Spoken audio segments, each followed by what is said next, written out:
It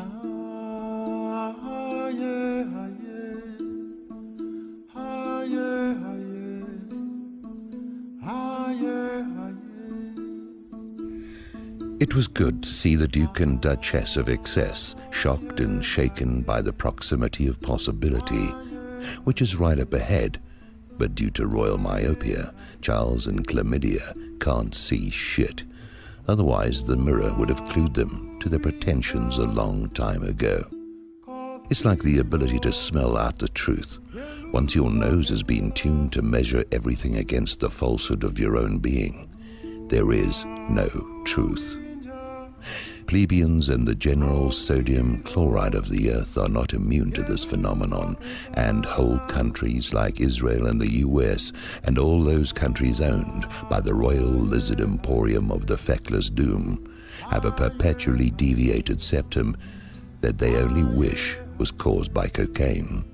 This is another kind of deviation which appears to be a birth defect, because there never was a time it wasn't there, and they do seem able to pass it on to the junk accidents that account for their progeny.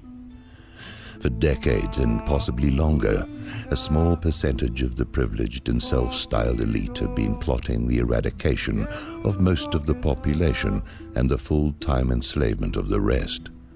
In boardrooms and backrooms, in exclusive spas and vacation spots, in dark mahogany paneled bars and homes from Holmby Hills to Saddle River and more exotic confines like Corfu and Monaco, they've been playing the dozens and screwing their cousins and making the rules that apply to you and exclude them. This is what all of the terror industry is about. During the final stages of their final solution, carried out by quite a few members of the crew who pretended to be the object of the last final solution, they've been totally hip to the fact that people were going to object at some point. It was then necessary to create an enemy that didn't exist, on the way to defining everyone who disagrees with being tortured and killed as terrorists. Because of their devotion to ushery and because of population disparities, they decided it should be Muslims. Then they went for your shoes. Then they went for your underwear. I don't wear underwear because I've always been partial to using toilet paper instead. I said to myself, well, the next thing has got to be inside the body bombs, and it wasn't more than a week later that I saw that was the next threat. None of this is real. However, most everything else isn't real either, which is how they get everyone to believe in this bullshit, because most of what they already believe isn't true either. The rich and the powerful know what's coming. This is why you see all the billionaires suddenly in a hot flush about giving away half of their fortune or more. They know what's on the horizon. They get a different news feed than you do.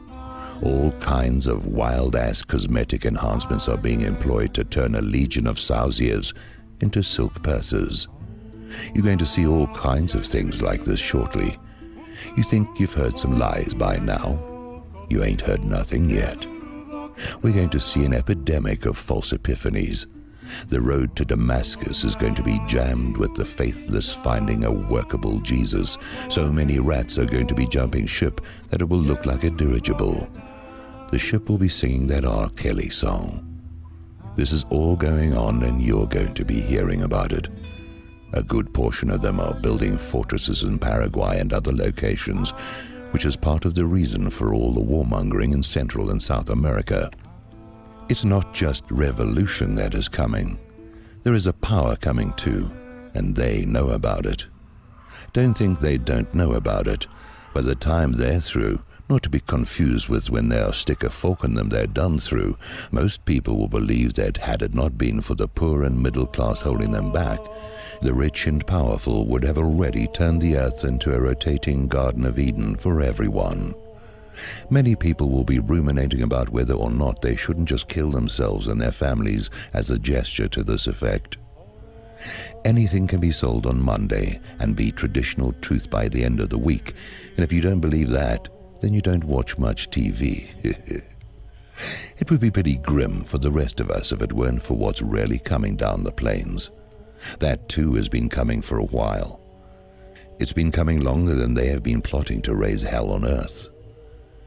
You can say that the game is rigged, because it is. The game of life, played out before us, is all the result of a crooked house and loaded dice. However, that game is only a smaller feature of a larger game that involves these players being played even better than they play everyone else. Big surprises are on the way, people. Fasten your seatbelts.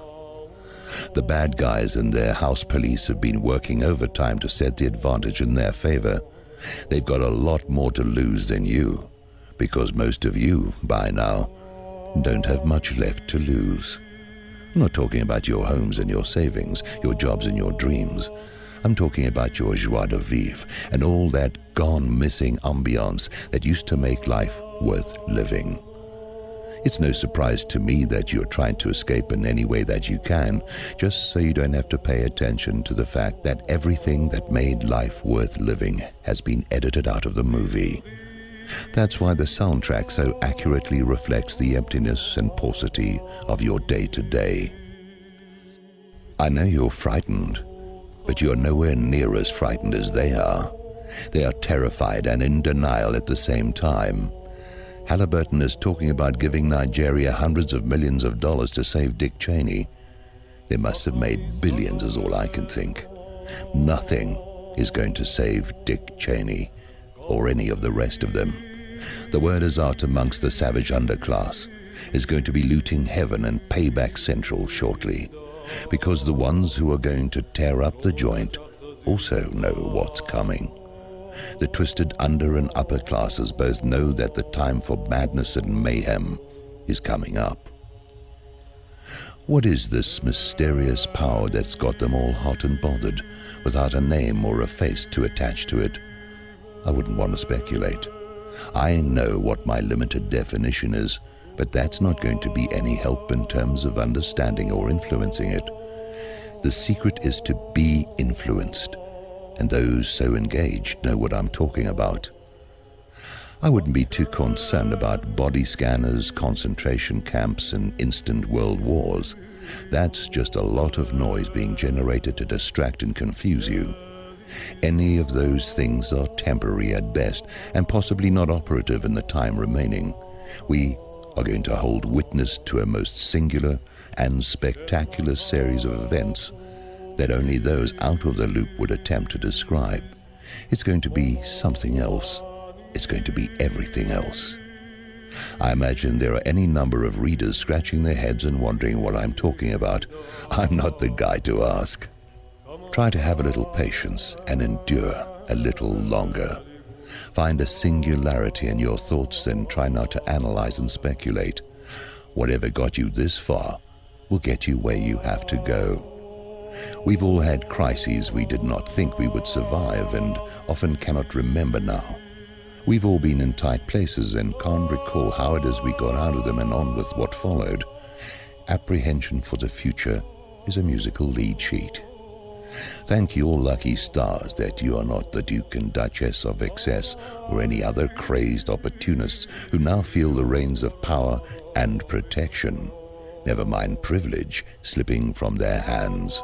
Hold true to what is inside of you and just put one foot in front of the other, or stand still if that makes more sense.